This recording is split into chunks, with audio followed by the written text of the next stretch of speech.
اعوذ بالله من الشیطان الرجیم بسم الله الرحمن الرحیم. ورونو تاسو ټول ته معلومه ده چې د تیرو څو هفتو نه د پاکستان د حکومتونو لخوا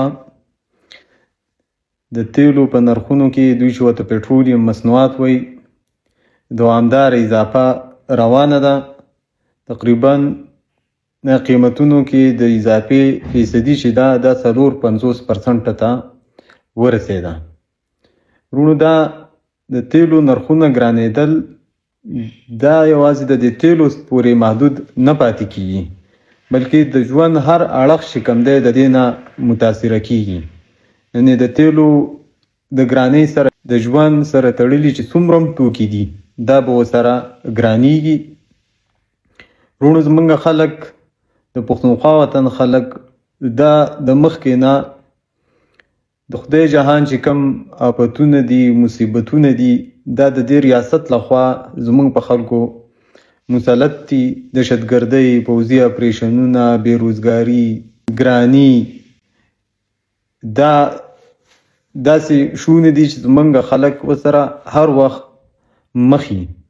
اوس خو خبره دې ته ورسېده ورونو چې زموږ د خلکو ژوند کول چې دي دا په دې ملک کې ګران شوی دی. ورونو د دې په خلاف باندې که زموږ خلک یو نشي راونوځي راپانسي او خپل غږ پورته نه کړي نو زموږ ژوند چې دی ورونو دا نور ګران شي په دې ملک کې. تاسو اندازه ولګوئ یو عام غریب سړی چې د هغه 1000 روپۍ روزانه دیاړي هغه به څنګه په دې ملک کې ژوند کوي. نو ورونو د دې نه مخکې چې موږ د یو ډېر بدې سره مخ کیږو پکار ده چې د دې ملک چې کوم حکمرانانو لخوا په موږ باندې دا وخت کم صورتحال مسلط کیږي د دې په خلاف باندې اواز پورته کړو. دی بظاهر ورونو دا د امریکې او د ایران د جنگ خبره کوي خو دا د دې ملک حکمرانان د دوی دا خصلت ته دا یو استعماري ریاست ته چې دوی د بل په بېخیرۍ کې ځان له خیر لټوي. تاسو اندازه ولګوئ یو خوا وفاقي حکومت چې کوم دی دا نرخونو کې چې کوم دی اضافه اعلان کړه 450%. بل خوا د پنجاب وزیر اعلی چې د مریم نواز شریف صاحب هغې د پنجاب د خلکو دپاره ټرانسپورټ چې کوم دی دا مفت اعلان کو چې په پبلک ټرانسپورټ کې څوک سفر کوي هغې کې به له دومره سبسډي ورکوي په فلاني شي کې به دومره سبسډي ورکوي. اوس زموږ د خلکو دپاره په دې ملک کې څه دي.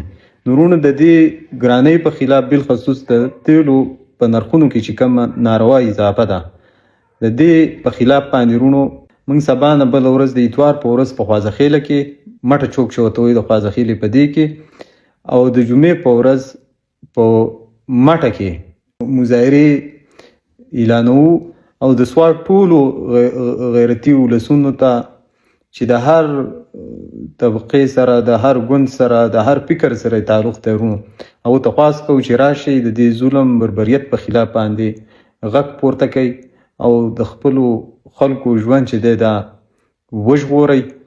ځکه که نن موږ غلي پاتې شو ورونو د دې دا ملک چې کوم دی دا به د یو زموږ دا وطن چې دی دا به د یو ډېر لوی انارکۍ او انتشار سره چې کوم دی مخ شي او یو بله تباهي چې کوم دی دا به دې خاورې ته راشي. تاسو ټول ته خواست دی چې سبا نه بله ورځ د خوازخیلې مظاهره کې تاسو شرکت وکړئ. ستاسو ډېره مننه، مهرباني.